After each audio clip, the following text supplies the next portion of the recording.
Just a quick update on the 500 SEC. I did some body work here. If you remember in the pictures or the previous videos, this rear driver's side corner was dented up real bad.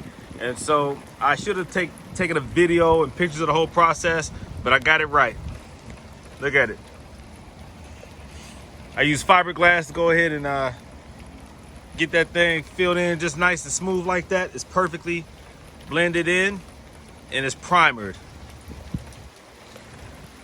It took a while to pull that dent out. I had to drill some holes into it, pull it out, tap it out from the back.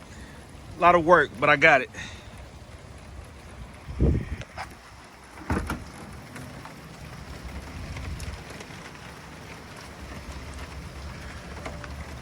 It's raining out here, so excuse everything being wet.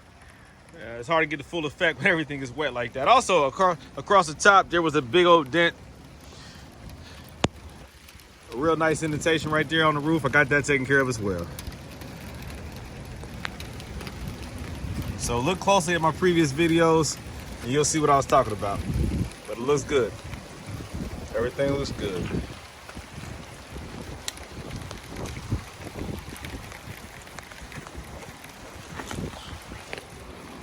More updates along the way.